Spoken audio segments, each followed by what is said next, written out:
Well, hello and good evening, everyone, and welcome along to the Scottish Football Show. Match day 5 review. Yep, already a quarter of the way through the season, depending how you look at it. And plenty for us to get through tonight. So, without labouring on, joining me to go through all the controversies of the weekend, I have got Robert. How are we? Listen, good. I feel like I've not been on here for a while, so re-energised, revitalised, and looking to the forward to the VAR reviews that is going to be in every single match we've got. So I'm obviously delighted to join with a new face as well. Well, yes, indeed, we are joined by a debutant on the Scottish Football Show. Alex, how's it going?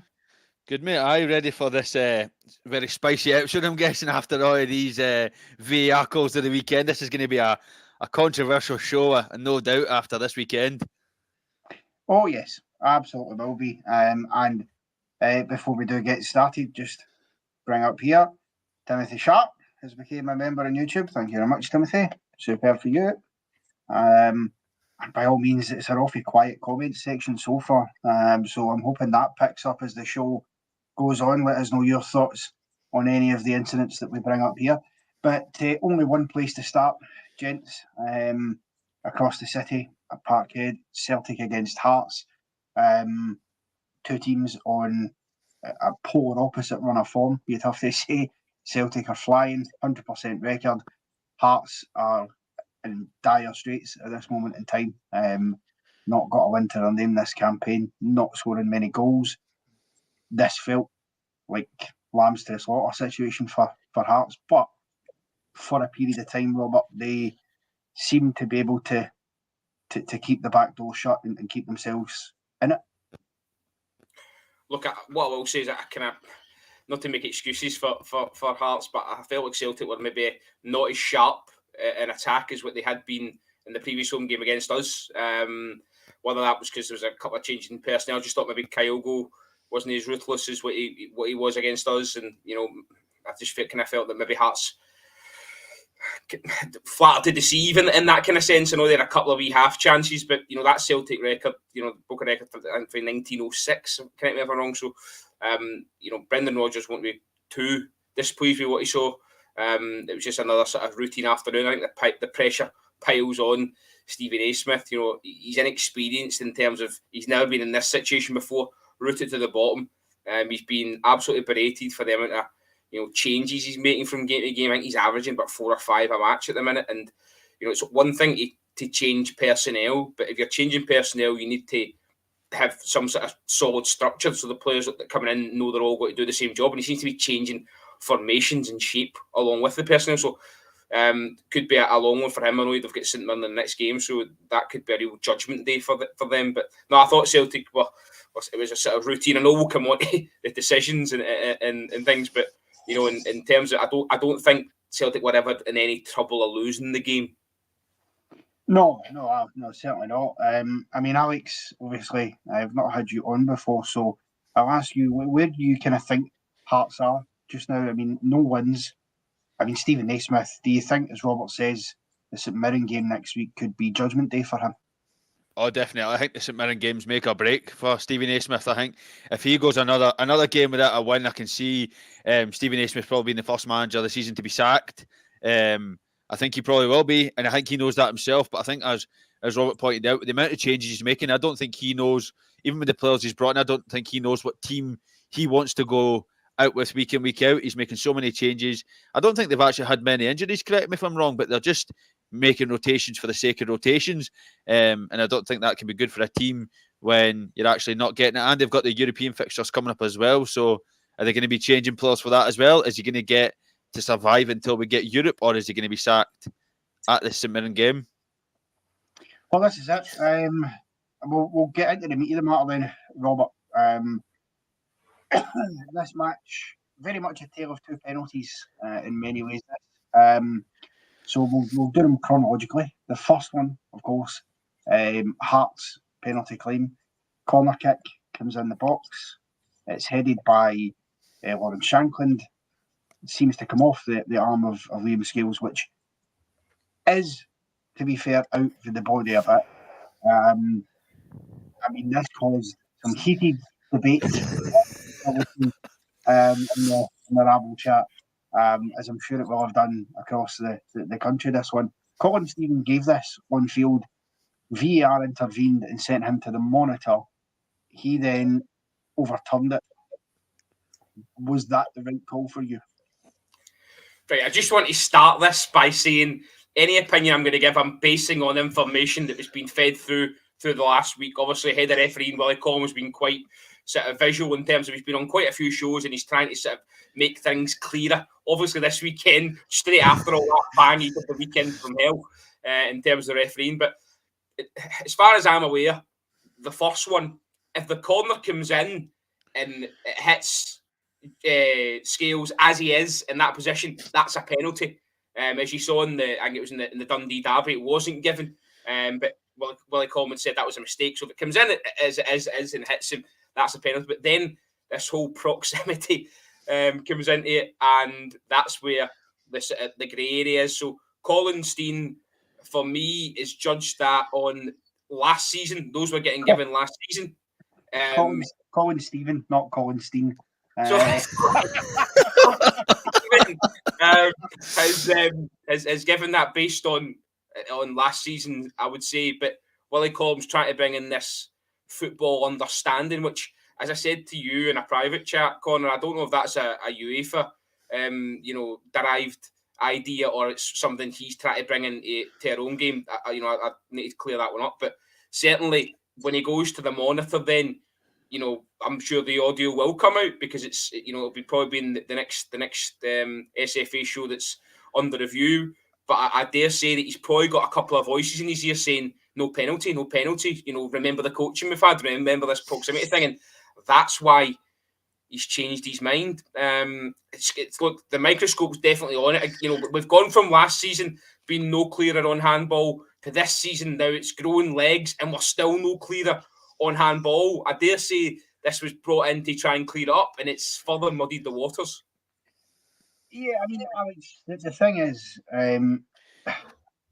it's one of those ones, as Robert says, there is a new directive on the handball rule this season that's come through Willie Collum. He explained that in the VAR show on proximity, which is why things like Conor Barron penalty wasn't given earlier in the campaign in open day. The Dundee one that Robert referenced should have been given.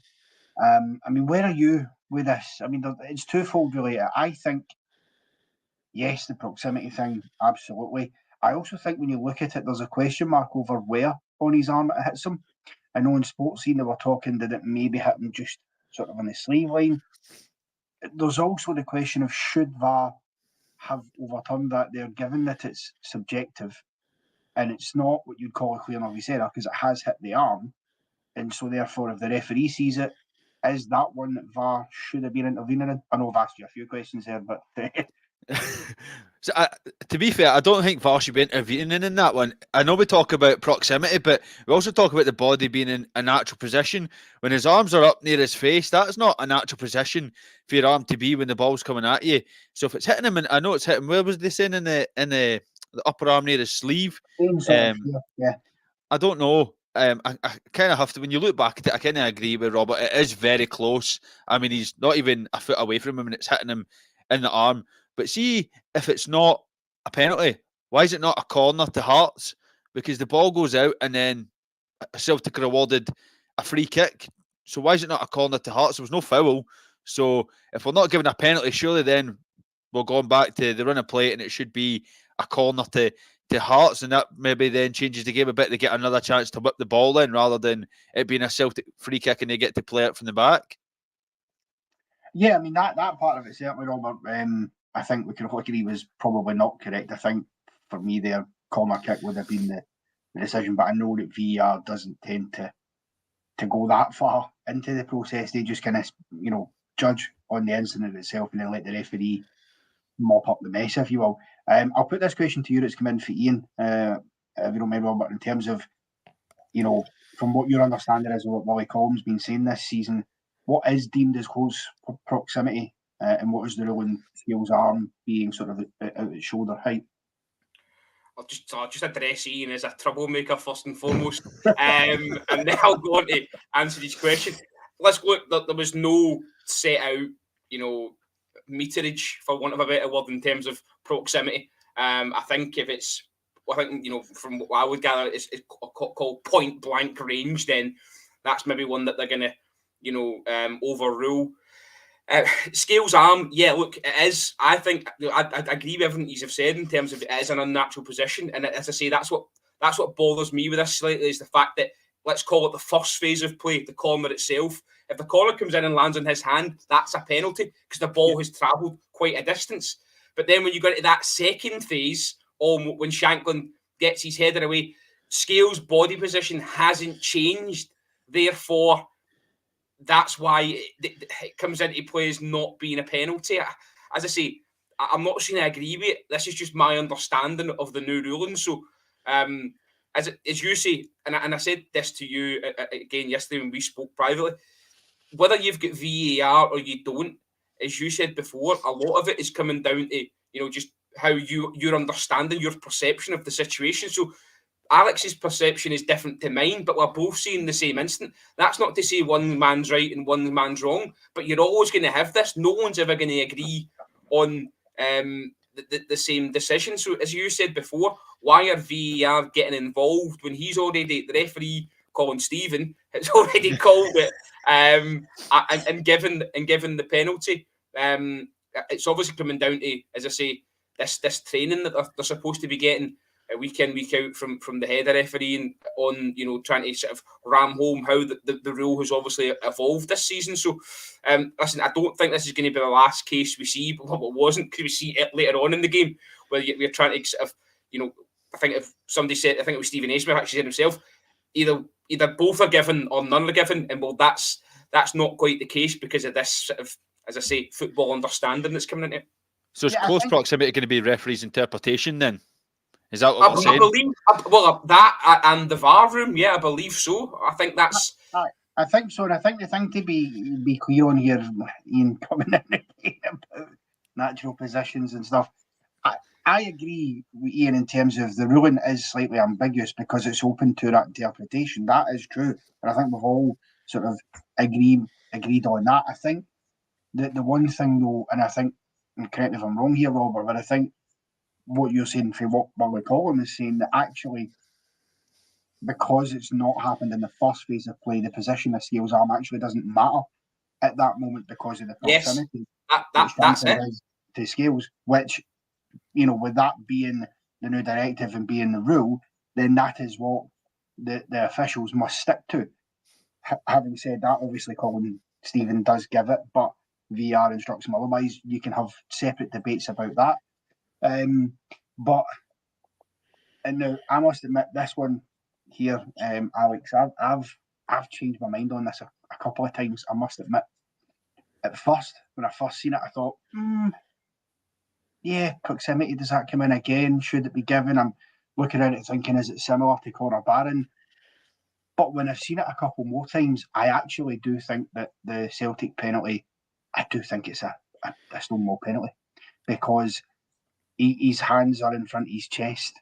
But the difference is that, as to use Willie Collins' explanation, with Conor Barron, if it doesn't hit his arm, it's going to hit his body anyway, and the close proximity comes in. With this one, it blatantly stops the ball going in the box because it's not going to hit his body if his hand isn't there. So I think this one actually is a penalty kick, Alex. Yeah, I think James Penrice wanted it that it came off of. Yeah. I think when you look at it, the first arm looks like it's covering his face. The second arm almost looks like it's further out, and that's why it hits it. 'Cause it looks like his trailing arm is actually the one that's further out, and that's the arm it hits. It doesn't hit his first arm. I kind of am in the camp of you though, Connor. I do genuinely think this is a penalty. His arms do look like they're out. They're not going to hit him in the face. They're going right past him, and it strikes his arm as it's going past. So I do think, no one to give Celtic any credit, I do think it is a penalty. The thing that got me though was that the referee awarded a corner and didn't give the penalty, and his linesman didn't actually give in either. He just agreed that it was a corner. So both officials on the park are saying, "On you go, Connor." It was just to add to your point there. Do you think that he's done that because the first incident has created that uncertainty in his mind, and he's just thought, you know what, I'll leave this one for them to decide this time? I think he actually can't see it because the angle of what Penrice is standing, he's standing facing away from the referee. I think he can't see it. So he just goes, it's hit him in the chest. It's a corner. But it's the fourth official that we should be going, no, that's a pen that's hit him in the hand. But he just goes, nah, corner. And then VAR has to intervene again. And I think that's where the talking points come from, that he's given a penalty for the first one. And then the second one, he's gone, no, that's a corner. So it's down to his interpretation. But I think VAR's got involved because they've had to in that instance. I do think it was a penalty, though. I mean, Robert, yeah, I think I agree with everything that Alex said there. Like I said, I did sway back and forward on it. But the more you see it, the worse that handball looks to me, because I'm trying to work out why James Penrice feels the need to throw his, not just one, but both of his hands up there. I know, Stephen Craigan said it last night in Sports Scene. If a ball's coming to your face, the natural reaction is to put your hands up. Like, that's what everybody does, because you don't want to get smacked in the face. But it's not really going to his face, it's sort of chest height. And it seems to me, in an attempt to block it, he's just immediate reaction, hands have come up. And as I say, I am convinced that that's the right decision. Well, the reason it's a penalty is because Penrice's body movement is reactive of the attacking player's,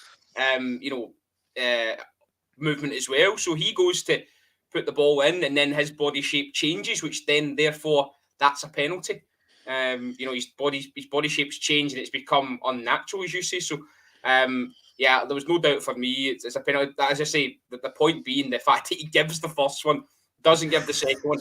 It could be a combination of things here. Obviously, Alex saying he doesn't say it. I think that's a point well made. But I think more so, as you say, the seeded out. Then he's got 60,000, and he's thinking, well, look, if I don't pick it up here, they'll pick it up and they'll just whistle in my ear now. So they've got that safety net almost now.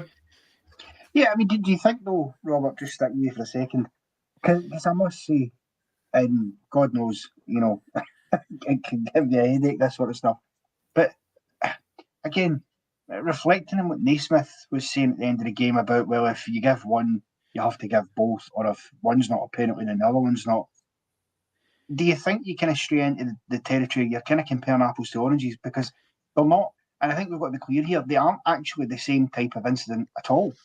As you said earlier, the ball doesn't strike Sale's arm from the cross coming into the box for the corner kick, the first phase of play. It strikes his arm after, and only after Shanklin has headed it onto him.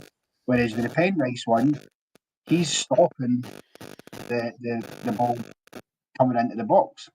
And they aren't the same situation. So is it really a fair comment to say that both should have the same outcome?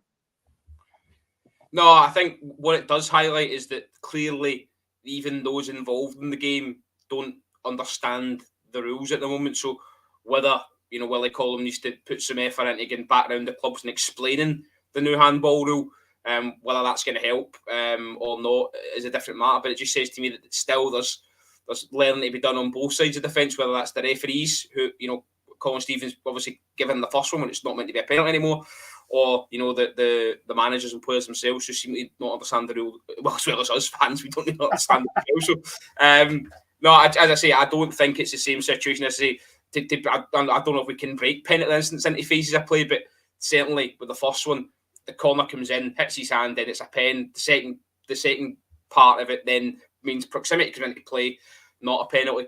Whereas the second one, as I say, for me, when the ball was struck, Penrice's body shape changes or is reactive to that movement. So therefore, for me, that's the correct decision.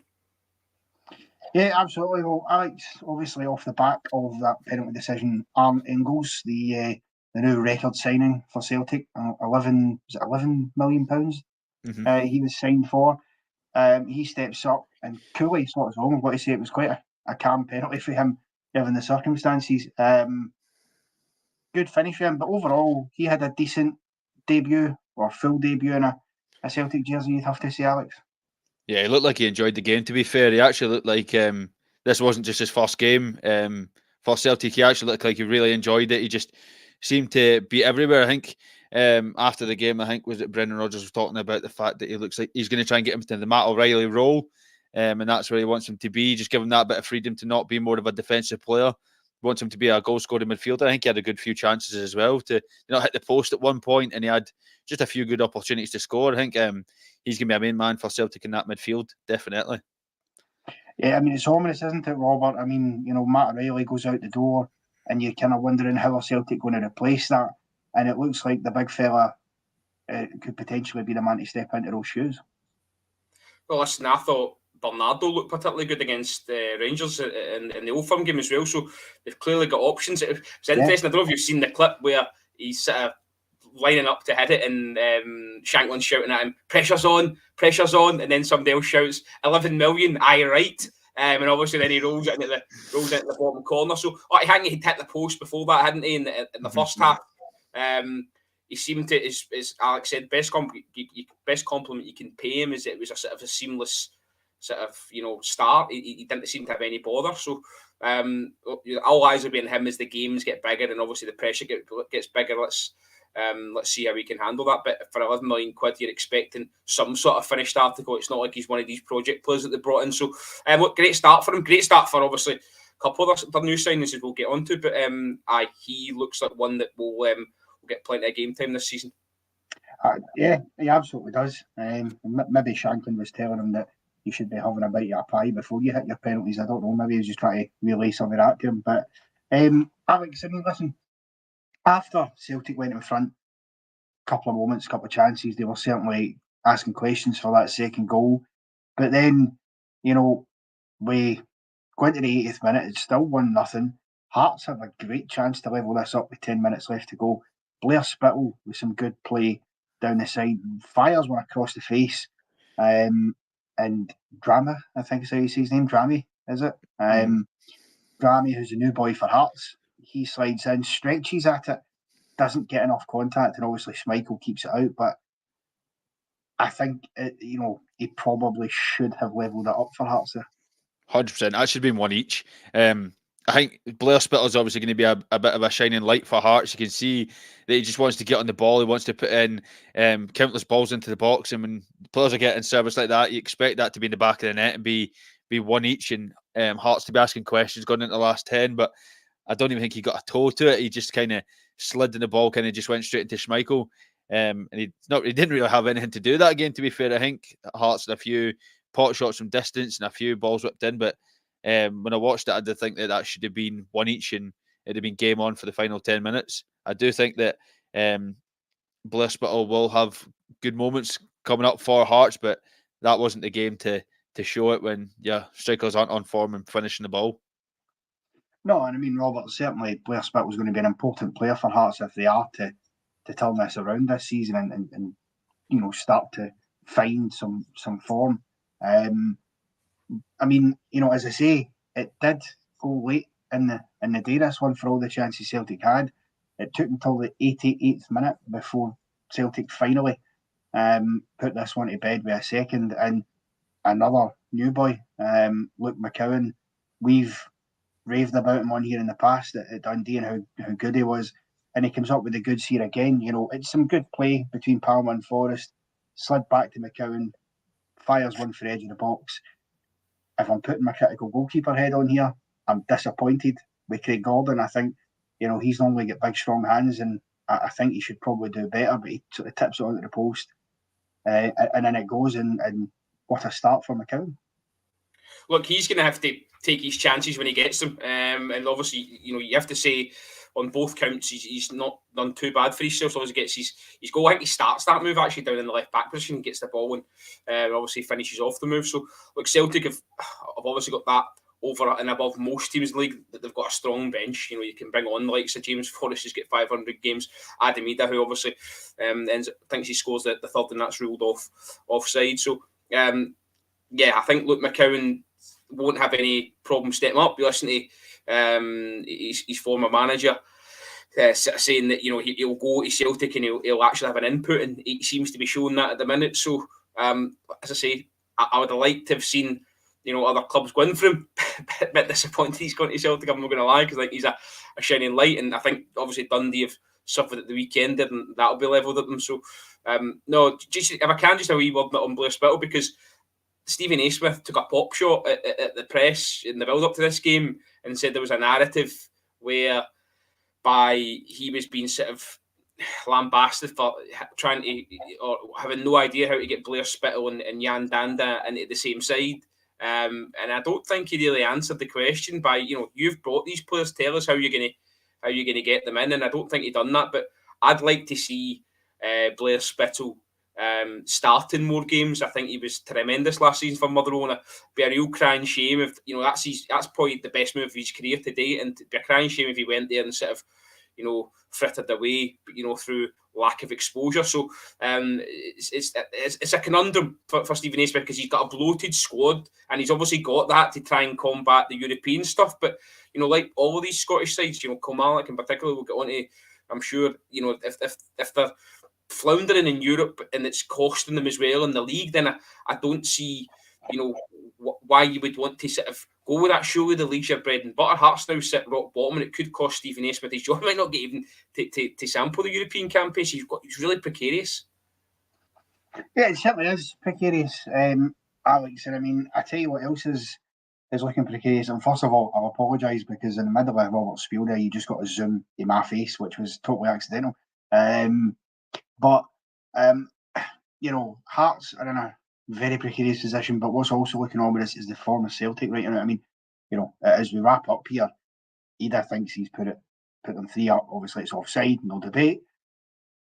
But as Robert touched on earlier, Alex, for the first time since 1906, Celtic have kept 5 clean sheets in their opening 5 games. That's frightening form. And I'm thinking, are they coming for Rangers' clean sheet record of 2020, 2021? It certainly feels like that's going to be in jeopardy. Well, it's definitely frightening, especially with the goalie they've got. I mean, Schmeichel's has he had to make a save, like an actual save yet? I don't think he's had to do anything really in that back line. They're actually looking like a unit. And I do think that they're going to struggle to actually concede even a goal, never mind lose a game. They've got defenders to come in and take possessions. They've got midfielders, attackers. They actually look really strong. And who's actually the team to stop them just now? I don't think, even outside of Europe, I don't think there's a team in the SPL that can actually stop them or even lay a challenge to them. Maybe Aberdeen, but when Aberdeen go to Parkhead, I don't think they really do anything. So who actually steps up and stops this Celtic team on the form they're on now? Well, time will tell. Okay, well, now that we've finally finished all the VAR, oh no, wait a minute, that's right.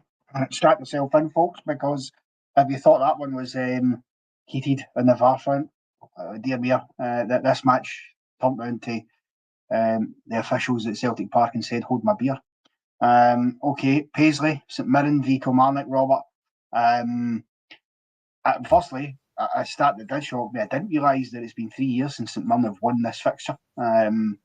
That's quite remarkable, especially when you consider that certainly 2 years ago Kilmarnock weren't exactly great shakes. I mean, they just staved off relegation that year, so quite how St Mirren haven't beat them is a bizarre thing for me. But they did get off to a quick start here, St Mirren, Robert, before all the drama started.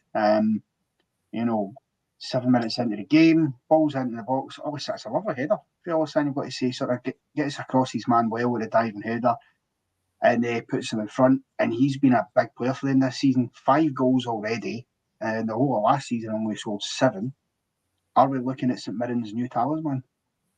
Absolutely. I think it's all about progression, isn't it? And you say, you give us his stats from last season. I think last season he was sort of fed in drips and drabs, maybe not deemed fit enough to start games. He seemed to be coming off the bench quite a lot, but now he's starting games. He's having an impact in games as well. So I like the look of him. He's got a bit of an all-rounder in terms of he scores goals with his head, scores goals inside the box, scores goals outside the box as well. And you have to say St Mirren's front line is quite full of variety. Obviously Kevin Van Veen's come in, but you think of Mandron, Ayunga, and obviously Olisanya as well. So no, really nice goal and a great start for them. And obviously, as you're saying, a fixture that they've not been fruitful in for quite some time. Yeah, absolutely. And Alex, obviously your local neighbours, Kilmarnock, they responded quite well to going behind, you've got to say, and fairly quickly. Just a few minutes later, they level things up. And Daba initially hits an ambitious one, tips over the bar by Balcom. and then the resulting corner is played short, which, sometimes doesn't quite pay off, but Armstrong manages to get a shot away, and then it's just turned in by Marley Watkins for one each, and you've got to say that's a good response to going behind for Kelly. No, it definitely is a good response. I do think that and Dabba strike was something else. That deserved to be a goal. Never mind the goalie tipping that over. The fact he took it, he chested it down and took it on the bounce and hit it, and the goalie had to tip it over the bar, just showed that they had the intent of getting back in the game. And I do think the deflection in Marley Watkins obviously was it the back post, wasn't he? He just snuck it in and he got a wee poacher strike, the typical Kelly poacher strike into the back post. But it showed that it was going to be a good game, though. They managed to get it one each, and you thought, right, game on, let's see what either team can do, and it just went a bit pear-shaped for there. It just went a bit mad, to be fair. Yeah, it certainly did. If Matthew McDermott thought he was going to have a nice quiet afternoon in Paisley, he had another thing coming. Robert, let's get into the meat of this then. So this all starts initially from a controversial decision as regards to Mikael Mandron.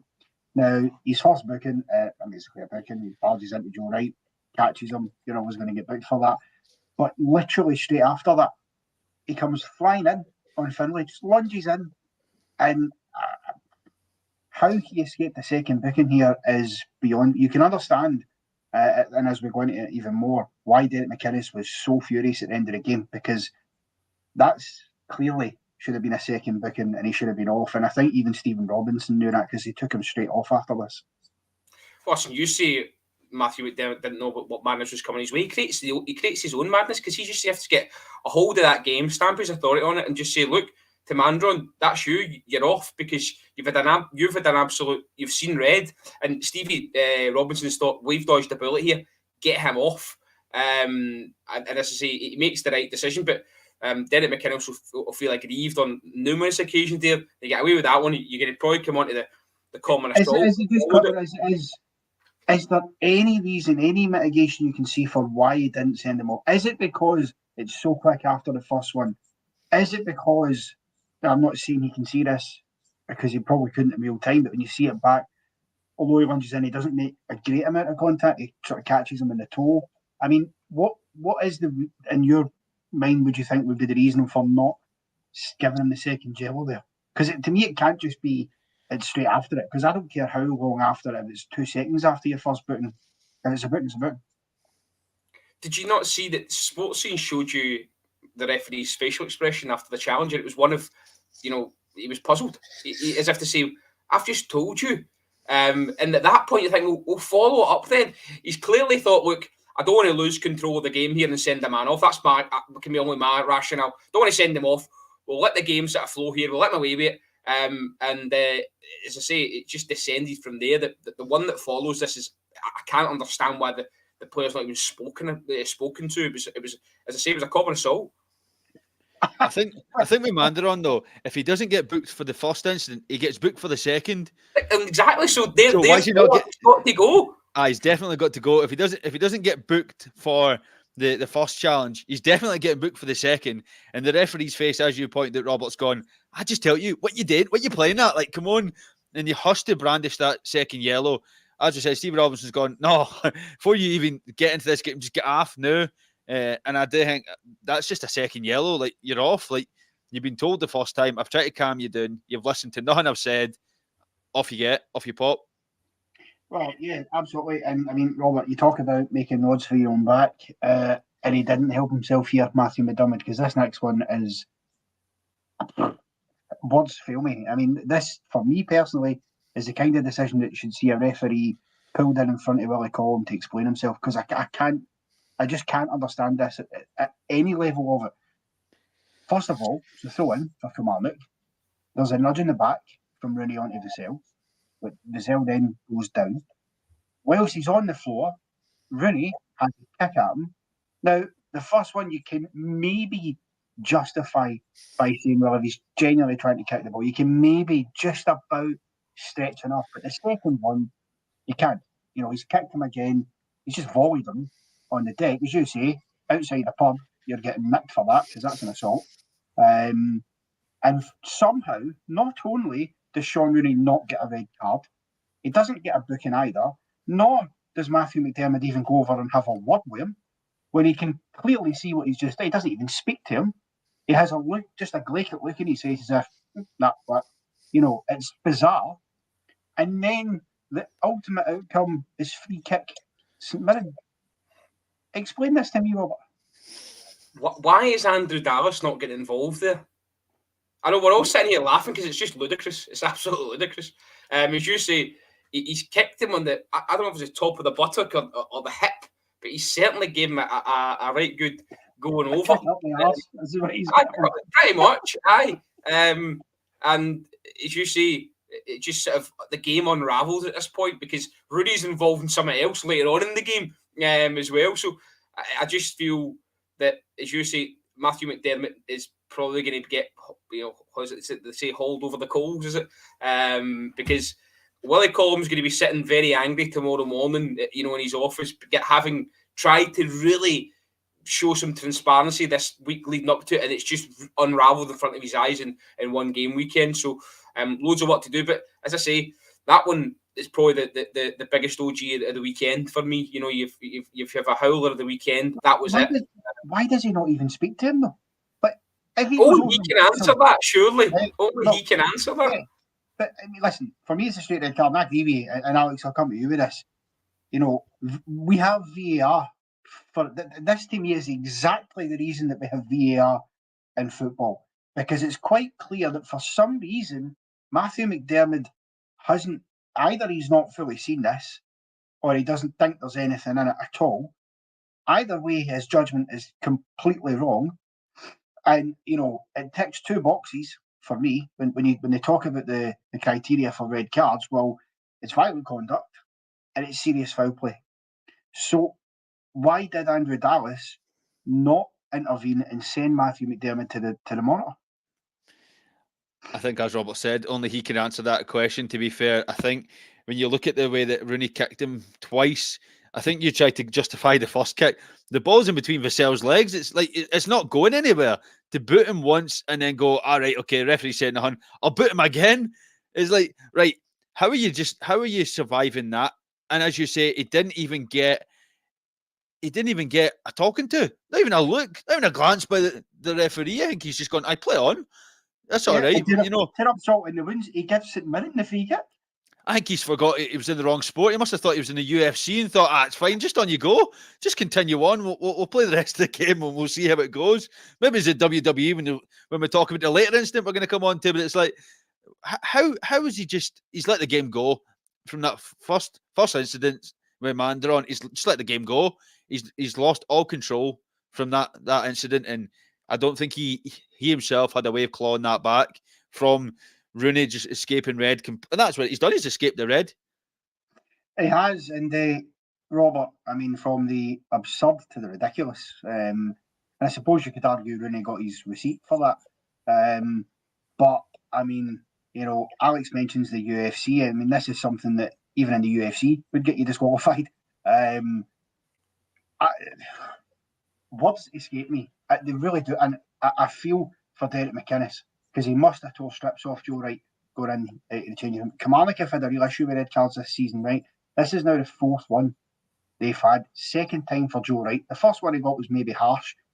This is just utterly ludicrous. This is school playground stuff. The corner kick comes in. Joe Wright can peel off Rooney, no problem. Instead, what he decides to do, I can't think of a polite way of saying this, is basically plant one straight in his breadbasket. And for the life of me, I can't figure out has that came from frustration that Rooney didn't get sent off early and Joe Wright's thought, I'm going to have you? Because surely you've got to be smarter on that. Had the corner came in at that point? I don't even think it'd been played in. Grappling, wasn't it? Yeah, they were grappling. I don't know if it came in. I think it was they were just ready to take it and they were sort of grappling, and he's going to spin him and he just goes, have that, and low blows him. Why has he done this, Robert? Sean Rooney seems like the type to me to be an absolute shithouse on the pitch. He would have been getting a hold of him, whispering sweet nothings in his ear, and then Joe Wright's gone full Sidibe. He did a couple of weeks ago. It was similar, just red mist. As you say, on a serious note, credit to Derek McInnes actually, because he's come out and addressed that straight away in his post-match, saying that it's a 2-week fine. I want Kilmarnock fans to know this is not acceptable. There's a real ill discipline at the club at the moment, and he threw that one out there as well. So, look, Kilmarnock, we'll go on to the game, the end of the game. Kilmarnock actually, if they'd had 11 men on the pitch, might have gone on and got a win in this one, because St Mirren were kind of on the ropes. I know they were just in amongst all this madness. They'd gone 2-1 up through that penalty incident, the right hand ball, but I just kind of feel like Derek McInnes it's going to be harder for them to get top 6 anyway this year, with the likes of Aberdeen, resurging, and I'm sure Hibs will be trying to get up there as well. So it's going to be a real sort of slog to try and get in that top 6. So to not give yourself the best start in the league is difficult. So I do think it would be pulling his hair out, but they've not got Europe as an excuse anymore. They need to be going to places like Paisley and try to put her on the results. I don't think they've won this season. It's 2 draws, is that right? Hibs and St Mirren. So so they need to try and turn that around. I do think as well, they've not had the best transfer window, albeit they've kept their key players, and I know they brought in Daba back as well, but I don't think they've added a hell of a lot to it. Just quickly, sticking me, Robert, just take this quick question. What do you think the outcome's going to be here ultimately for Joe Wright in terms of the SFA? Because it's his second red card, and he's literally just come back for a ban for a red card he's already had. So he's basically played 3 games and had 2 red cards for Kilmarnock. This one's for clear violent conduct. I mean, can you see this being a 3-4 match ban for him now? Well, I was going to say you're probably looking at 4 games, possibly. That's the blow as well, because Kilmarnock need a Joe Wright in their squad. That's going to be why that obviously Derek McInnes is probably giving the maximum fine he can, because he knows the length of ban that's probably about to be imposed on him. So, as you say, they can't afford this. They really cannot. They've not had the greatest of starts. At some point, the corner is to be turned, and if you're losing men every other game to red cards, you're just not giving yourself a fighting chance, are you? No, I mean, Alex, I'll get your thoughts on this red card as well. I mean, not much more to add, I suppose, and hard to disagree with anything that Robert said, but I get the red miss, right? And I know what Robert's saying about Sean Rooney, being at the wind-up. I get that. But it's like I always said, whenever Rangers played Celtic and Scott Brown was playing for them and was always going to play the wind-up merchant card, you've got to be smarter than that. Do not fall for it. The best way to get over that is just go and win the game. That'll shut them up. But doing things like that plays exactly into the hands of what a player like that wants you to do. And don't worry, I'm not saying Rooney would have wanted to have been hit there, but you've just got to be smarter, haven't you?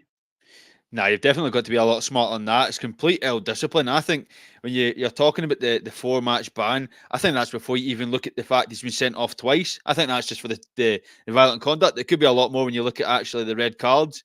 I think you could be adding another 2 games onto that. He's got to be a lot smarter though. That's just the red mist, and he's just lost the head. He gave away a penalty. You thought, right, keep yourself in the good stead for the rest of the game. Don't do anything stupid. And then he's going, do you know what? I'm just going to top that. I'm just going to get myself sent straight off. And you can see Derek McInnes, as we've said, absolutely fuming. He was fuming when he came off. I don't even think he spoke to him straight down the tunnel. And he's just obviously 2 weeks' wages straight away. Didn't even think about it. Do you think that is the maximum we could fine him? Or do you think he could fine him a lot more? I think that is the maximum we can fine him for now. I certainly imagine if he was to ever do it again, I wouldn't want to be Joe Wright, because I think then he's, then I think it would up. And certainly, as you say, McInnes gave him the death stare. I think the issue you're going to have being Joe Wright is that if you're out for even 4 games, how's he going to get back into the squad? Do you know, being out for 4 games, you're going to then have to get match fitness back. You're going to have to get sharpness back. You're also going to have to win over your manager and surely your discipline's changed. That was my take on it, Alex, is the fact that you've lost the manager's trust almost now. Aye. At what point does Derek McInnes say, look, we can't afford to play him at the minute. He's costing his points. So I think that's the bigger picture. I know you say about length of fines and stuff, but if he does it again, McInnes will wash his hands off, and I'm sure it'll be transferless come January.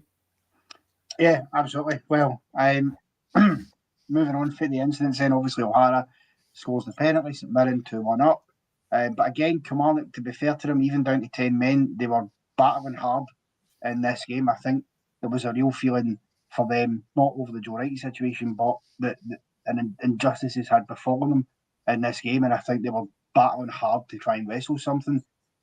they get a bit of luck, you've got to say. As a younger scores, I must say, one of the greatest own goals I've ever seen. That's a forward trying to score a goal for when you're playing yourself. Never mind trying to clear a header. Why is he like playing it in towards his own goal? Do you know that way? Genuinely, right? And I'm not being funny when I say this. I'm not making this up. When I was watching Sports Scene, I had looked away for a second. I don't know if I was rolling a cigarette or something, but I'd sort of looked away for a second. And when I look up and I saw a young girl flicking it in, my first thought was, oh, did St Mums score a third? Was that disallowed or something? Then obviously you see it's 2-2 and you go, oh, for fuck, how is he done? I mean, you just know as well, he's not beating Balcom like that in training either, is he? And he's managed it in a game of this magnitude. It's a cracking finish. Let's not get away from that, but it's just... Oh, it's a great header. It's a brilliant header. Just gone the wrong way. Go up the other end of the park and do that. Not into your own net. I mean, I don't even think the goalie knew that was coming. When you look at it, I think he's thought it's gone wide and he's realised that it's in the back of the net before it is. I don't know if they still make those DVDs at the end of the season of these bloopers, but if they do, he'll certainly be on it. He'll be the front cover. He'll be in the bloopers reel, that's for sure. Well, yep, after that, just when I thought there was no more incidents to speak of, there was no more VAR to speak of, St Mirren thought that they had nicked it. They thought they took all 3 points. I think it's O'Hara with the corner, Gogic heads it in, a Junga sort of chest. It's a bit of a scramble. James Scott thinks I've gone and won this year, and then VR intervenes, goal ruled out. High boot for Mark Fraser on David Watson. Any issues with that at all, Alex? I say no, but it's I think the same incident happened today with Hefty getting booked. I think it's up to the referee's interpretation again. The defender's obviously threw his head in to try and clear it, but why is he not just trying to boot it away? Why is he? I think he's trying to initiate the contact rather than trying to clear the ball, because it's going to fall in that area regardless, and it was going to end up in the back of the net. I think there's just been a foul in there, and that's why they've ruled it out. I do think a bit unfortunate for St Mirren not to come away winners in that game. Yeah, Robert, I mean, for you, any qualms, right decision? And do you think in the end up, given the way this game went, at a point apiece, was it the fair outcome in the end up?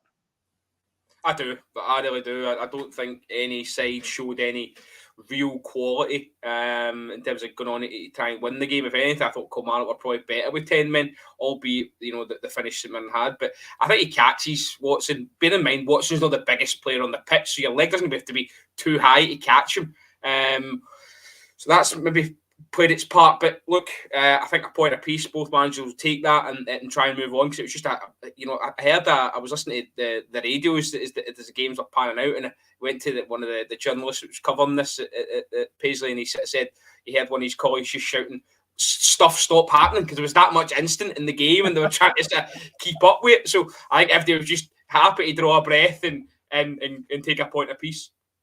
Yeah, absolutely. Aptly named EMT, which of course is what the Americans call a paramedic, and I think after yesterday, I think a few people were needing one of them. But all penalty claims are automatically checked by VR set of rules. I don't know if you're maybe slightly behind as EMT. We've obviously ticked them off the list. Yes, we all know that penalty decisions are checked by VR. However, not all of them result in the referee being sent to the monitor when it comes to factual ones. That's what we're talking about. But you are correct. Okay. Right, up to a game now that was a bit less sort of action-packed, a bit more just run-of-the-mill. Up at Pittodrie, Aberdeen against Motherwell. Robert, you said going into this weekend that this could be the pick of the bunch. This could have been a tasty game. I mean, Aberdeen flying, Motherwell 3 wins in a row, get into it. It did certainly have the hallmarks of, a good game written all over it. Oh, look, Aberdeen are riding the crest of a wave. The new manager's come in, he's impressed everyone. And look, let's not make no bones about it. There will come a bump in the road. Three of us spent a lot of time in the company of Aberdeen fans during the international break. And they were sort of saying that October is going to be the litmus test where, Celtic, Rangers, I think Hearts and Dundee United all to play. So, but no, in terms of yesterday, I thought Jamie McGrath's kind of got under the radar a wee bit with Luke McCowan and stuff. I think he's actually playing as good as in terms of his impact on this side. He seems to be a player that's, I'd say Jimmy Tilleen's actually made better. There's a couple in there that I'll come on to, but I think Jimmy McGrath's certainly one of them. He has a shot sort of wide early on with Kiskinen, who's come in, another one who's impressed. I thought he was decent against England for Finland as well. So I think Aberdeen have recruited well. You know, you'd think they've lost Majowski, who was a massive player for them, and you're not really noticing it, which I think is credit to them and the work they've done. Yeah, I think it is, Alex. I mean, Aberdeen, what a start they've got off to after this game. 10 wins out of 10. I mean, Tilleen has just, he's worked his magic now. Of course, as Robert says, October's going to be the litmus test. This is a big month for them. They'll have the bigger games to play then. They'll also, I imagine, be looking at a League Cup semi-final as well at Hampden, because you would think they'll get by Bonnyrigg in the quarters. The Spartans. The Spartans, yep. Aye. You're quite right. I just had the red badge in my head and I went Bonnyrigg, but you're right. But yes, although the Spartans took a scalp. But anyway, in this one again, they played well. McGrath had an early chance, but the man I really want to speak about here, Alex, is Pape Gay. What a player he looks for Aberdeen. This goal, he scores this first goal. It's just individual brilliance. You know, he picks this up inside his own half, and he must run a good 60 odd yards with it. Great pace, nips it past the defender, lovely, cuts in, and you think he might square it, and he just whacks it straight into the net off the near post. I mean, brilliant finish. That was a tremendous goal for Papagay, to be fair. I think the thing that made that goal for me was the fact that the keeper thought he was going far post and he just cut it in the near post. That pace was tremendous, though, from going from his own half. I think he got knocked off the pitch at one point and he still beat his man. He came back on and just ran clean through. Had no qualms. I think he was just, you're saying he was going to square it. I think he had no qualms about hitting that himself. I don't think he had any fear about passing that ball. He knew he was going to hit a shot. And I think he's the man in the moment for Aberdeen just now. I think Aberdeen have recruited very, very well over the summer. And I think they look like they're going on some run. As you say, this month is going to be the litmus test, but it's going to be very difficult to stop this Aberdeen team. It certainly is, Robert. And I mean, on Pape Gay, I mean, this goal, it was excellent play for him, you've got to say, Robert. Could you maybe, from a Motherwell perspective, will Stuart Kettlewell think, could somebody have just taken a book in there and committed the professional foul, stopping him getting through? Although I think when he nipped over the defender, I think he was trying to take him out and he was too quick. It was Zadrovsky he sort of gets away from, isn't it? He gets away from Zadrovsky, you wonder if he maybe could have just brought him down. I don't know if he tried to, but he's been so important for Aberdeen Gay this season, Robert. I mean, when Miovski left, of course, question marks over who's going to fill the boots. Nisbet's come in. He looks like he's going to do okay as well, but when you've got Pape Gay in there as well, I tell you what, they're doing no bad. Well, listen, just on the go, you've mentioned obviously the pace. I think the power as well. He looks really powerful. But listen, they've got options. You've mentioned Kevin Nisbet. Obviously, they've got Soccer as well. Peter Ambrose on the bench. They've welcomed Duke back into the fold. So Jimmy Tilleen's got a bit of a selection headache and a good one in terms of firepower. So I think that's 5 league goals now for Pape Gay, which I don't know if that makes him the top goal scoring division yet. But that you'd need to cross-reference that. I'm just throwing that out there, but certainly would say he's definitely up there. And let's bear in mind, this guy was out the picture last season. They'd loaned him out. I think he thought he was maybe his time was up in the North East, but he's come back in pre-season. Tilleen's had a look at him and thought, do you know what? Maybe keep him around because they know Majowski was obviously heading for the exit door, and it's paid off. You have to say that the fans have took to him. I know he's got a wee dance when he scores a goal, and I sort of think the Aberdeen media team gave him the phone at the end, and he's over there with the fans and stuff. So he seems already a bit of a cult hero. But in terms of ability, he's a lot of people saying Aberdeen haven't really played anyone, but they can only pick up the points that are in front of them. So as I say, interesting to see how they develop, and I'd like to see how Jimmy Tilleen handles or reacts to maybe a bit of adversity, because I do think he comes across very well. I think that you think of Barry Robson and Neil Warnock and how bad they were and how bad Aberdeen fans must have feeling. And I've heard Aberdeen's this weekend referring to themselves as Champy Dons. Well, that might be tongue in cheek, but certainly they could go on and, you know, possibly get some silverware if they get a good cup run, as you say. Draw's been kind of kind to them. Get to a Hampden semi-final, and it's all to play for. I mean, listen, absolutely. And if they get to that semi-final, I don't think either side of the Old Firm would relish having to play them right now. However, even with Celtic's record against them, Celtic had to sweat it out in penalties the last time at Hampden, and we've had our tough days there as well. And just to confirm, you are quite correct on the stats. Papagay is the top scorer at this moment in time in the Premiership, followed closely in joint second by Luke McCowan, Cyril Dressels, Olisanya and McGregor, who've all got 3. But yes, Alex, after this, you know, went to the second half. It's 1-0 still to Aberdeen. Motherwell did have a chance to level it quite early on in the second half. Tony Watt, you know, ball comes into him, he gets a head on it. Decent save by Mitov, but you're looking for your striker to try and find a corner there with a header, aren't you? Oh, definitely. I think you have to find the corner there. I think he hits it straight at Mitov. I think Mitov actually had a very good game yesterday. He pulled out, I'll come on to that later on, but he did pull out a very good number of saves, especially near the end of the game. I think Motherwell had a chance to make it 2 each, and he managed to put it round the post. But Tony Watt has to definitely pick out a corner there. Tony Watt's been one that's a bit weird for me. Sometimes he looks like he's going to do something and then does nothing. And yesterday I thought was the time for him to actually do something. When that chance fell to him, he thought, right, 1 each, here we go, game on, and he put it straight at Mitov.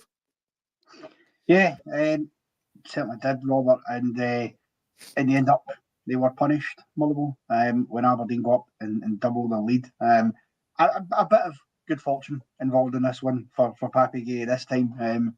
Not as much brilliance, but good positioning. You know, again, some decent play. Morris, who I think's looked lively for Aberdeen as well this season, he goes down the byline, which I always like to see. I like my wingers getting down the byline because that's where they should be going, to whip it back across, which he does, cuts it back. Nicky Devlin hits the effort. It's sort of saved, but it kind of fumbles high into the air, and Gay's there at the back post, reacts quickest and taps in what will be probably the easiest goal he'll ever score in his career.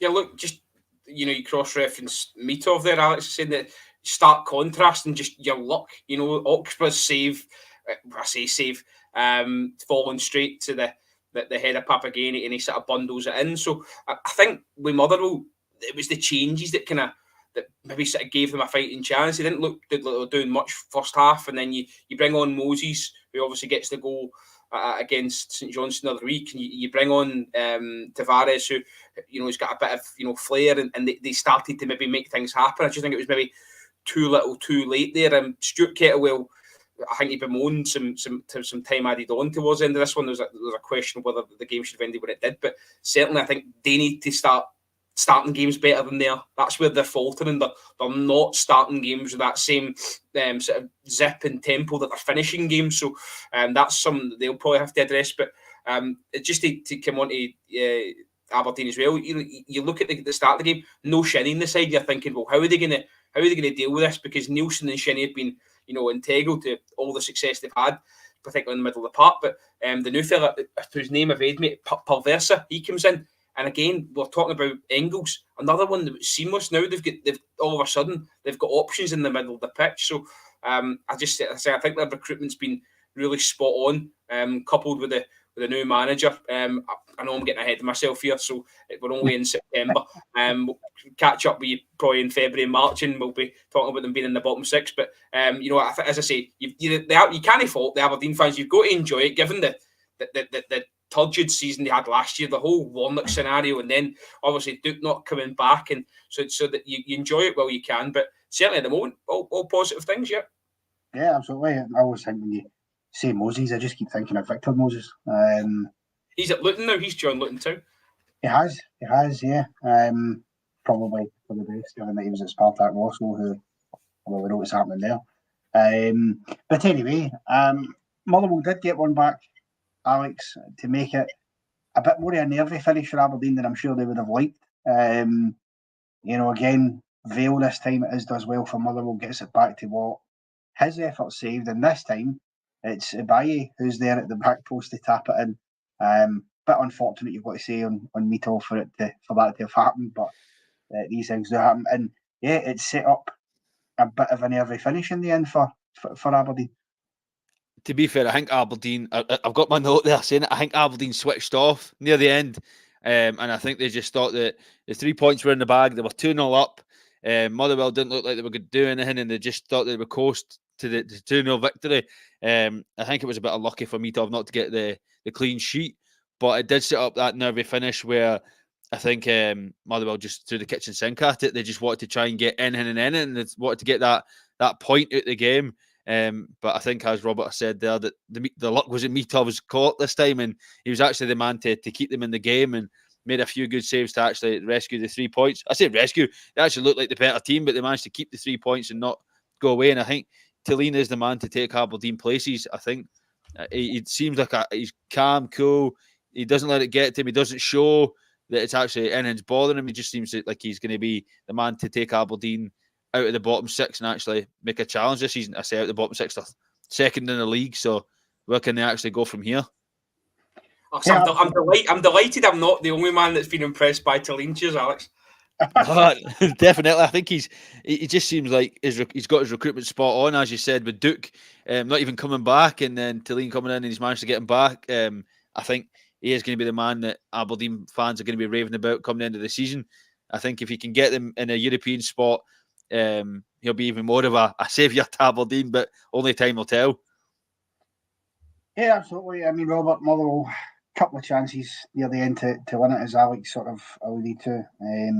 Ibaye had one that he sort of hits wide as it fell to him, just at the edge of the box. And then Mitov, to be fair, a real good save, a good recovery save actually, this, because I think initially when this ball comes in, he sort of misses it as he's trying to get it, and then he's on the back turn, manages to just get a hand to it and stop it, because it looked like it was possibly getting to the top bin for Dan Casey, who, from a Motherwell perspective, seems to be becoming an ever more important player for him, because he just seems to be everywhere in every game.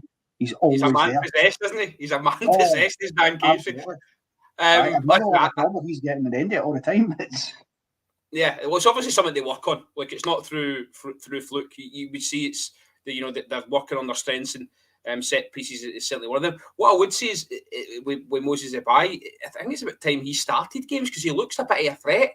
He looks like he knows where the goal is. No disrespect to Zach Robinson, but I would say that Ibaye deserves a start. Next time out. So interesting to see how that one develops. But Dimitar Mitov was a class act last season. He stepped up again. He's took that on with aplomb. I actually think he's thriving there. He looks like he's really enjoying his short time in Aberdeen already. So I think he's one that they'll love. Not paid a massive fee for him, and he wins you points.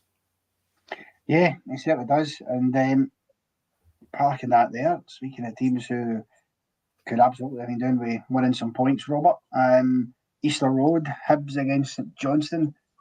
Both sides, I think, would have been looking for a win here. Hibs in particular obviously haven't got off the board as of yet this season. Coming into this one, a bit like Naismith across the city, some questions over David Gray in terms of the pressure building on him. But a much better performance, this one, for Hibs, you've got to say. Aye, look, I think you've got to keep your feet in the ground, though. You can't get too excited, having just beaten St John's, because I do think St John's are going to have another sort of similar season as they do. I think they'll be 10th, 11th down there. I don't see anything from them to suggest otherwise. So I think for David Gray, it's about trying to get a run of results. It's about trying to put something together. I don't think Hibs fans will be happy with another bottom six finish, that's for sure. So I'm still... Look, I think the recruitment's been better, but I'm still not convinced it's great. I still don't think the centre-halves look fantastic. I think Cohen's a good addition, certainly. I like the look of him. So I do think they're still not the finished article. I think there's probably going to still be another turnover of a playing staff come January and the end of the season as well. So, I still think they're a way off. It's whether the Hibs board are going to, give David Gray that time, because I do think that they're going to be a bit inconsistent this year. As I say, I wouldn't be jumping up and down if I was a Hibby having just beat St Johnstone at home. No, and I hear corn sausages are a big hit with the vegans. But apologies for that.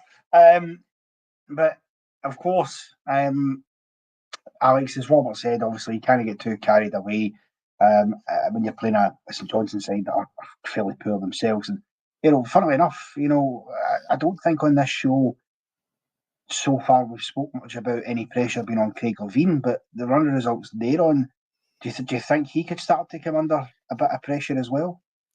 When this game came on, I thought that this was a game for the pressure on the managers. Who was under pressure more?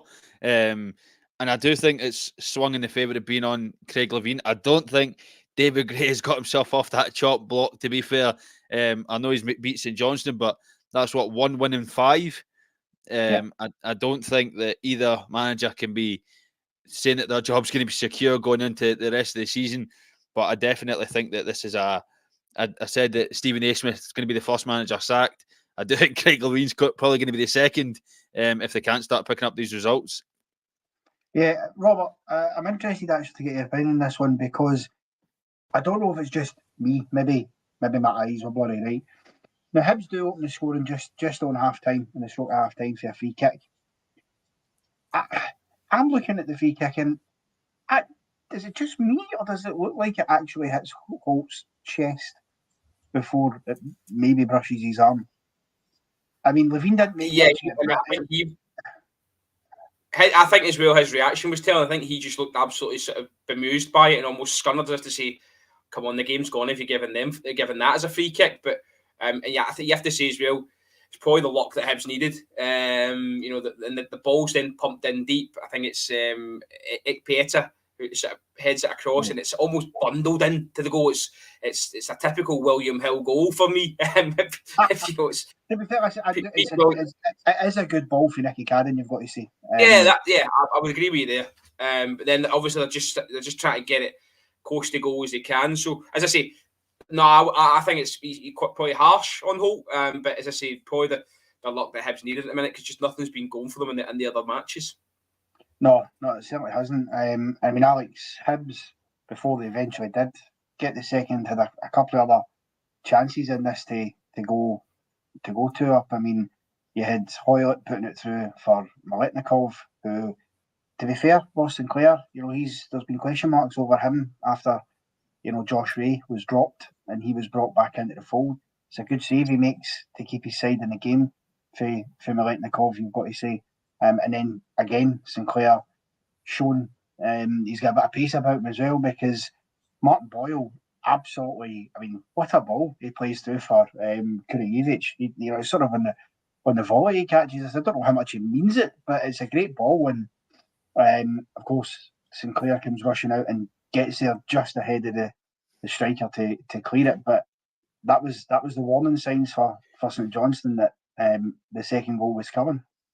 I don't think they paid any attention to the fact that second goal was coming. I think they were just more focused on trying to get back into the game, and I don't actually think they knew that. They knew that Hibs had pace, but I don't think they were expecting it to be down that one side. I think Martin Boyle looked like the player of old in that game. He just wanted to run and run and run with the ball. A very, very tidy finish, to be fair, to just dink it over the keeper. When I was watching it, I was screaming, just square it. There's a man free in the middle. He's sitting absolutely free, not a defender in sight. And Martin Boyle chips the ball, and I thought, right, fair enough. That's me. Shut up and just let him do his thing. But no, I don't think St Johnstone paid any attention to the fact that they were letting the keeper be in danger the full second half. No, they certainly weren't. To answer your question, Mr. Smith, I don't believe Alex is Amish, no. No, I'm definitely not, no. Dear, I'm glad it wasn't just me that thought that then. But sticking with you, Alex, as you say, they didn't pay any head, and then Hibs do double the lead. Martin Boyle, good goal. A really good goal. This actually felt some good. Unbelievable finish. The brothers Cadden with the assists today. I mean, or yesterday. This time it's Chris Cadden who whips one down the line for Boyle, shows his pace, which we all know Martin Boyle's got, and then, I mean, it's a lovely wee finish. for me over the goalkeeper. Definitely. I think that the chip was just sublime. Don't take anything away from the assist, though. That pass was just, it was met with perfection. But I do think that, I don't know what St Johnstone's defenders were doing, because there was nobody even in the middle to try and protect the square pass to help the goalie out or anything. I think Martin Boyle's pace just shocked them all and left him stunning. And then what a tidy finish. I thought he went wide when I first seen it, but the fact he managed to just sneak it in in beside the post, and it was a lovely goal, lovely finish.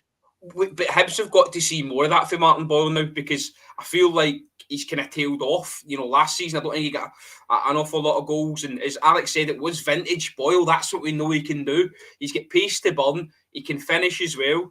But you need to get him in those sorts of positions. So Hibs need to play to those strengths. I just feel like we've no seen.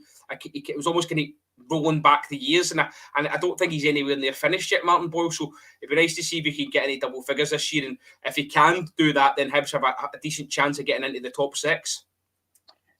Yeah, absolutely. And to be fair, you'd say about him doing it. He nearly did it again in this game. He came very, very close. I mean, again, he showed good footwork.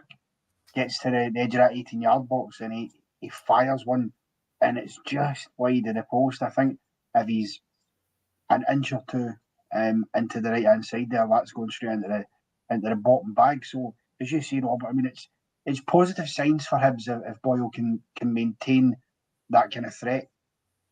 Look, it seems to me like he's a bit of a confidence player.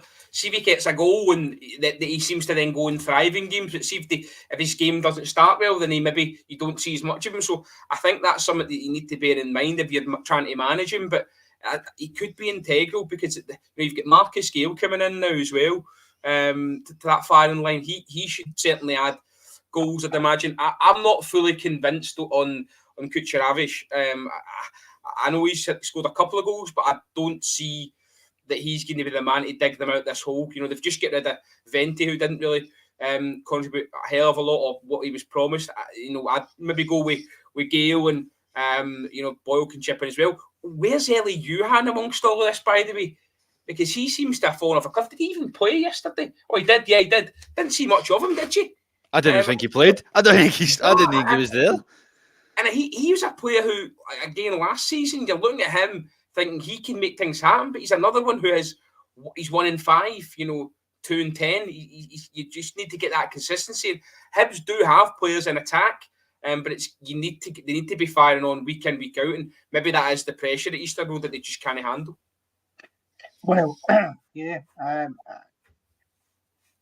Speaking of players not handling pressure very well, I mean, look, the result was fairly academic at this point, but any slim to none hope that St Johnstone would have had ended when Kim Pioka just, I mean, you've got to see the red mist descended. I think frustration. I don't know, Alex. I mean, he just flies in on Obita, and it's a straight red card, no question about it. I can't work out why he's chose to do that, because it's in a nothing area of the park. There's no reason to fly in there. You're not going to gain anything by it. And although he doesn't necessarily catch Obita fully, he can't have any complaints, can he? No, really. Can he have any complaints? The ball's going nowhere in the corner. I think he's lost the ball, and Hibs have tried to take it to the corner, and he's just flew in. I do think, it might be a bit of frustration. The game's not gone your way. You've not really got into it. You've not took your chances, and you've just seen the red mist. But I think you look back to the fact that Derry McInnes was hammering into Joe Wright. I think Kipioka's going to be getting something thrown at him when he gets back in that dressing room, because it just wasn't a safe tackle to make. He doesn't catch much in the man, but it's just, what's he thinking? What's he playing at? Like, it's not a chance to be making, and it's another one that is the referee, not the referee, is the manager going to have confidence in starting you when you come back, because if you're not winning and the game's not going your way, you're just going to make another challenge like that. I mean, Robert, is there something in the air? Because I've got to say, we spoke earlier about Kilmarnock having disciplinary issues. So does St Johnstone. This is the third game in a row they've seen themselves get down to 10 men. I mean, what is that? I know that Craig Levein, as a manager, tends to set his sides up defensively, and he does, because as a player he was aggressive. He does like his defenders to be aggressive. But when you look at the fact that it is 3 red cards in 3 games, and when you look at the red cards themselves, I mean, technically it's 4 red cards in 3 games because, of course, Sidibe got 2 in the Dundee United game. But what is this, and where is this ill-discipline coming from? Listen, I read an article yesterday morning in the Perth Courier, and it was Kim Pioka attributing his good form to a staple diet of pancakes in the morning. So maybe he didn't have his pancakes yesterday morning. But no, on a serious note, you've got Sidibe sent off, Kim Pioka sent off. Now, we've said earlier on in the pod that St Johnstone are going to be down there. They're going to be, 10th, 11th fodder. That's where I see them. Certainly, I don't see them. They're definitely going to be in the bottom 6. Those 2 players are the guys you're relying on to get your goals and get you up the pitch. And if they're not going to be in the park, then you've got a real problem. So to get back to the question that you levelled at Alex 5 minutes ago about, Craig Levein under pressure, absolutely. Because the new owners came in, he wasn't the owner's choice. He's inherited Craig Levein. So if he's not going to be getting results, this new owner's gone out on a limb here. He's stripped the old firm away allocation. He's really trying to back the fans. If they're not getting the results, then he's going to pull the trigger. I'm in no doubt about that. So I do think Craig Levein's under pressure. He's been back to a degree in the summer. He's been allowed to bring players in. He's turned over the squad somewhat. So I do think there is a bit of pressure on him. And if your 2 main goal getters are not going to be in the pitch, then you've got a real predicament.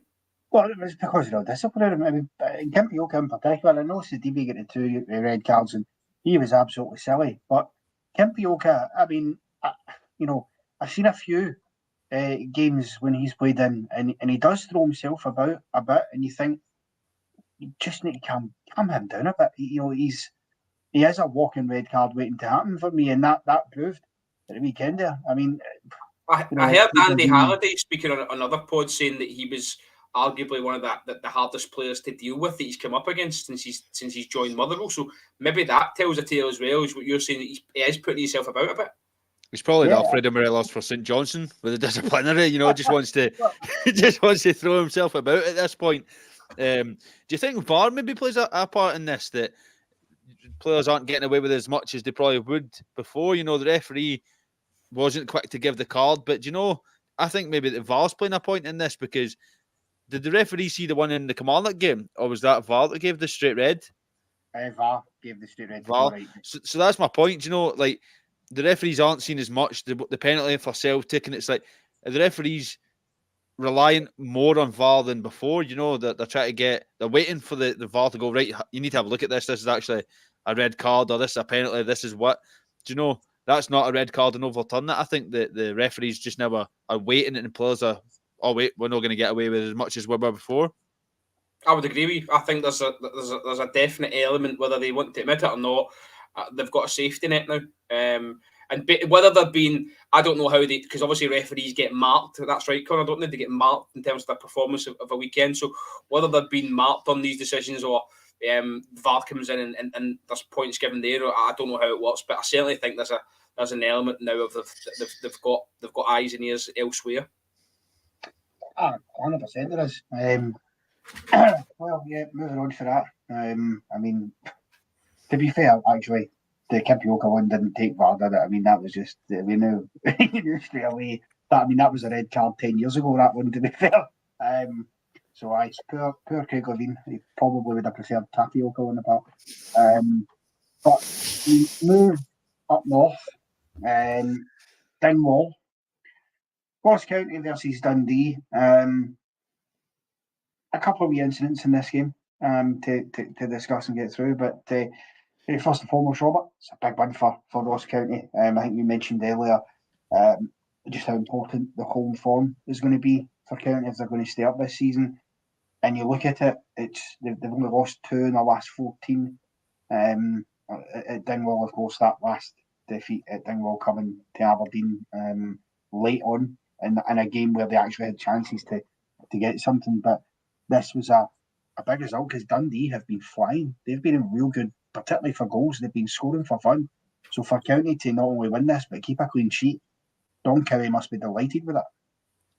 Look, absolutely. We spoke to the chap from County Corner, and he was sort of telling us that Ross County in terms of away days. It's different to other teams because they actually travel down the day before and stay in a hotel, so the routine's slightly different from good night Ian. Different from other clubs. So I think, as you say, it's about making Dingwall, quote unquote, a fortress, and they seem to be doing that. I thought they were decent yesterday.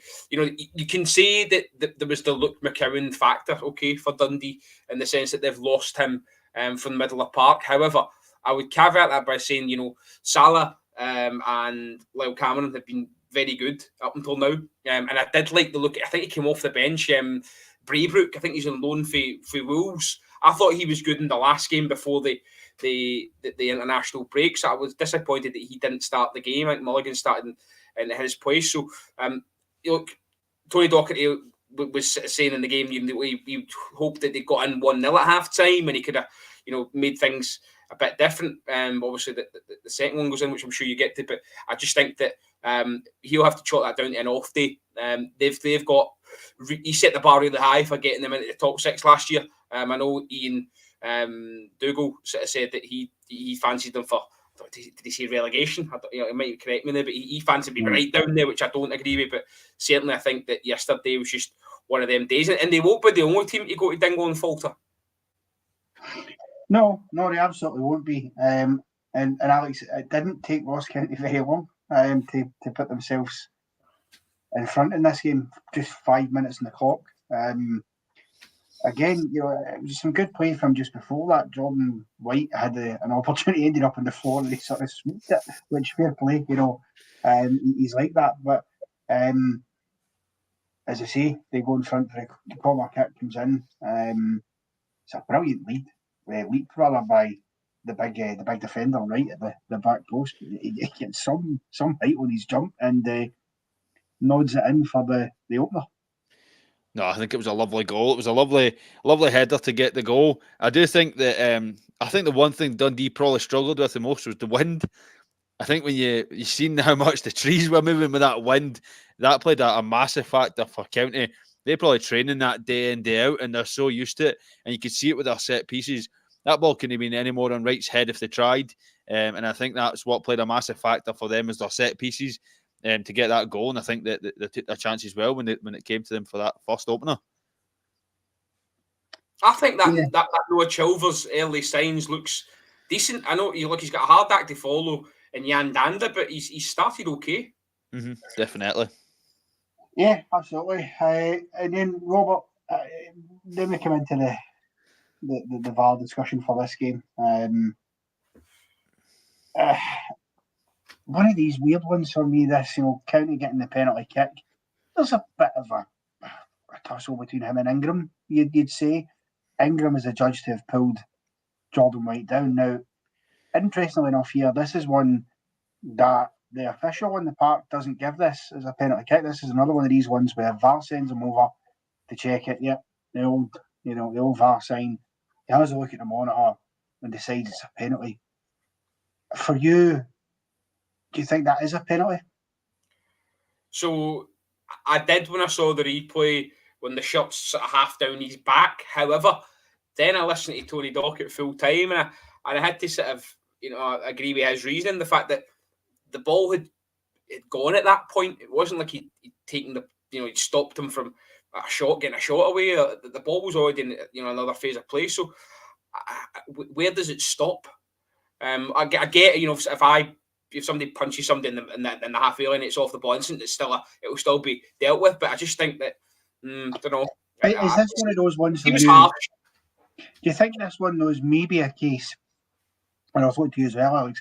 Is this one a case of VAR instead of assisting the referee, almost re-refereeing the game? Because 100%. The referee 100% had a clear view of that. There's no reason for him to have not given that if he felt it was, and it feels to me like the VAR officials decided they've got a different opinion to the ref, which is not what they're there to do. No, they've taken that decision out of the ref's hands, 100%. They've made the decision for him. I do agree with Robert's point. I think the ball's already away. The second phase of play's already started.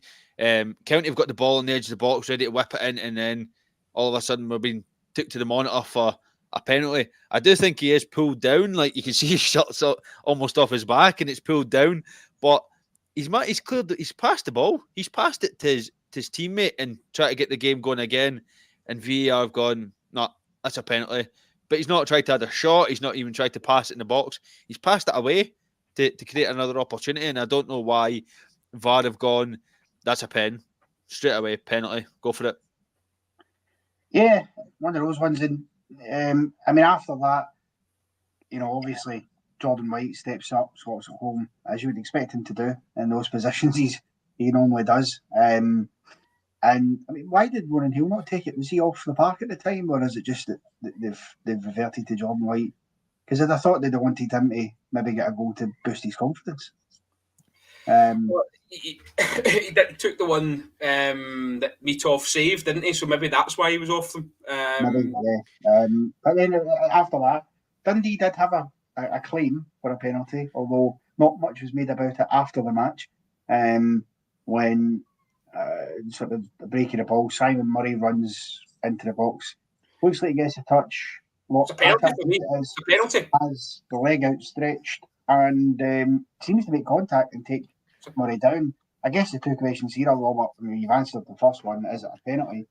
But the second one is, why has there not been much made? I mean, Tony Docherty apparently didn't, he didn't in the clip I seen anyway, maybe later they did mention it. Why did VAR, so VAR looks at the first one, and that's why not look at this one? Because that is a missed. He's missed that. That's clear and obvious, isn't it? That's clear and obvious. Look, I just to answer the Tony Docherty on, maybe he was just trying to get out of the fact that one of his players had been done for simulation prior to this. I think it was, is it Larkesh? He'd been booked for yeah. For a dive as well. So, look, for me, it's a penalty. I thought Dundee were better in the second half. I thought they created a little bit more. And who knows if they get that chance, if they take a point. But I thought it was a penalty. Yeah, absolutely. Can I just quickly say, by the way, before I move to Alex with this one, we have apparently got 342 people currently watching us live on Twitter, and I haven't seen a single Twitter comment come in. I've seen plenty of YouTubes, even the one hardcore Facebooker who's watching us has managed to pop in a comment as well. We appreciate you, Don. And yet all you Twitterers are very, very quiet, which is not like that platform. So please let us know if you're here. Drop us a wee comment in just to let us know that you actually exist. But Alex, are you in agreement with Robert on the Dundee penalty shout? Should that one be given by VAR? Definitely. I think that's a clear-cut penalty. Is this going to be another, will I call him apology for another penalty missed in a Dundee game? I definitely think that it was a penalty. Didn't really make much yet, did he? Maybe didn't see it. No, I maybe he didn't see it, but VAR went back to the first penalty with Jordan White, and the ball was gone, and they've gone and given a penalty. But this one, I don't even think there was any question in the game that it was even being checked. So I don't know where they've gone that it's completely missed, because for me, there's contact and it's 100% a penalty, and that's 2-1 at that point, and Dundee have got a chance to get back in the game. Yeah, absolutely. Robert, we'll end that one off there. Dundee, bit of a setback, but you would imagine they'll look to bounce back for that, and obviously County, it's an important 3 points. It keeps them, as I bring up the table here, because I do have it up for reference points. It does give them some breathing space. They're 4 points above Hearts, who sit rock bottom with a solitary point, and 3 above Kilmarnock, 2 above St Johnstone. So, they want to try and keep, particularly, I think, St Johnstone, or who will be looking to try and make sure they keep above, because Killie and Hearts, you would imagine, will eventually find their feet. But moving on then, Robert, to round us up, we'll just a quick word, because we have gone long. Although I think we've done well to cover everything. Although after all the VRs, though, we'll all be lying down in a dark room and having a paracetamol.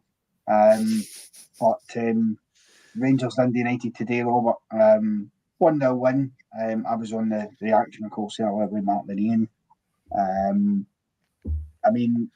Job done, 3 points and up the road. Listen, definitely much a case of that. I thought we started the game well.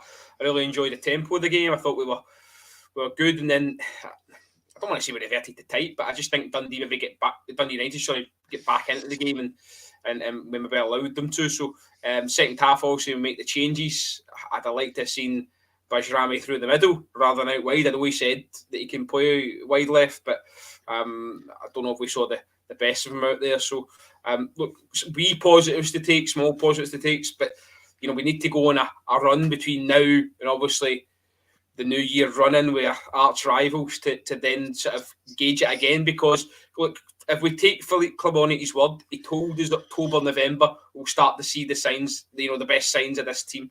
He's cross-referencing. Players don't know each other's names and players don't know the runs other players are going to make, and that's all well and good. I'll take that from you right now, but that can't manifest into another down on the 2nd of January. We've got to start seeing progress from this team. So look, delighted we've got a win. Delighted that we're still in touching distances. It may be because we've got to still be in touching distance come that game in January, and you've still got to then, by the way, go up to, I think, Pittodrie, is it the 30th of October, which is going to be a test as well. So look, there's plenty to come. I know I've said things in the chat that have probably wound one or two up. I won't apologise for that. However, as I say, it all comes down to the games against Celtic. So, as I say, today, yes, small signs of improvement, some wee positives. I thought Proper was better today than I've seen him in previous games, and I do like Hefty. I've got to say, I think he's been one of the better signings of the summer. I'm still disappointed we didn't add some experience in that midfield. I'd have liked to have seen us get an experienced sitter in there, because I think you could push Barron on one, because I think at times we just looked almost sort of exasperated of options in there, because Diamande and Barron, as the game goes on, seem to maybe through inexperience lose positional sense. I don't know if you guys would agree with that there, but I'd have liked to have seen us bring in maybe an experienced sitter, but not going to happen. We've got what we've got, and full steam ahead for a good run till January. I'd like us a League Cup final, and then hopefully, as I say, still be in touching distance come January. Yeah, absolutely. And my apologies, I forgot to change the background for this at the start. So we've been sitting with the wrong background the whole show. I've changed it for the last 5 minutes. Doesn't matter, but yes. Alex, I'll throw Wolf's point to you as well. Obviously, your take on the game. Wolf saying Rangers were great in the first half. You're right to change shape, and that sort of stemmed the tide. I mean, I touched on that earlier in the reaction. I felt that when United changed shape, it did sort of kill the momentum of the game, and it made it more difficult for Rangers. But I mean, overall, happy enough with the 3 points, and Tom Lawrence scores a decent goal. Probably should have had a hat trick today. I mean, when you look at our Rangers team, you've got to be happy that we came away from a game with no injuries. Nobody went off injured, so that's a big point to take from that game. I do think Tom Lawrence should have had a hat trick. He said that himself in his interview after the match. I do think we've got a good player in this Igamane. He does look like he's actually going to be doing something for Rangers. I think that chance he put through for Lawrence just shows that he's actually wanting to play the game, and it's going to be good. I do think that the referee was a bit card happy. What did we finish on? 11 yellow cards. Some of them are just silly at the end. I mean, the one I brought up earlier on the group chat was Nico Raskin. He stopped a throw-in by putting the ball behind him, and that's a yellow card. Like, how is that? Like, how are we getting to this point with yellow cards? 11 in a game. At one point, the commentators, I think it was James McFadden, was wanting the linesman to be booked for a challenge. Like, we're getting silly at that point, It's like, why are we making a joke out of the referees with their bookings when it's a weekend of VAR? Do you know we're talking about referee with bookings? And I'm surprised there wasn't a red card in that game as well. Yeah, I mean, Robert, just quickly on that point of bookings. I mean, I know it's not in Scotland, but obviously we've seen it last night as well. Chelsea Bournemouth, 14 yellow cards, a Premier League record down in England. I mean, is it because of this new sort of wave of rules that has seen that these sort of niggly things that in the past would have just been a bit of a flea in the ear are now being punished by cards? Is this stopping the game from being, moved on quickly and stuff like that? Is it just those wee things is that what's causing the level of yellow cards? Everything's just being punished now? Well, yes and no. I mean, had it not been for last night's game, I don't think it would be under the microscope as much. But last night just seemed like a real anomaly, didn't it? In terms of, I watched the game, the Bournemouth game. It was just every decision wasn't a talking to. It was punishable. Great if you had a bet builder on, by the way. But if you're trying to watch a free flowing game of football, then not so much. But and it was the tail end of our game today. I think the referee was sort of, once he started punishing time wasting. Then he just started. I think Bajrami got one as well, didn't he? Later on. So, look, as I say, I don't like Don Robertson at the best of times. I know he's sort of championed as one of our best. I feel like he gives across sort of headmaster vibes and wants to be the centre of attention. And if you don't do as he says, then you are going to be in his wee book. So, I just it's one of them. We'll just have to sort of draw a line under it and hope it doesn't come back to haunt us when he manages our next one. No, I totally agree, because I think there was a point in the game, near the end of the game, I think Hefty was already on a yellow card and he put the ball behind him as well, and he actually had to hold his hands up to, say, like, that was an accident, like, I didn't mean to put the ball away, because he thought he was going to get another booking by Don Robertson, and it just showed that even the players were like, what's a booking in this game and what isn't at this point? Yeah, absolutely. And yeah, speaking of drawing lines under things, I think we'll draw a line under the show tonight, gents. It's been a long old show. Alex, with fair bloodage into your first show. Listen, this is what happens in this show when you have weekends like this. We're duty bound to cover it all, and to be fair, I think we covered it all quite well and quite sensibly. In terms of the Scottish Football Show, we will be back in a fortnight, of course, as we are fortnightly just now. Although we might review that going forward. As you can see, we're adding more bodies, so we want to get out to you as much as we possibly can. Martin touched on earlier that there will be coming very, very soon for members of the channel. We will start to do an SPFL show special review of the VAR review. So every month when that comes out, we'll set a date in the diary within a day or two of that, and we'll get out to you with our thoughts on everything. Because as you can see, it all gets very lively. So it'll be interesting to see what Willie Collum has to say.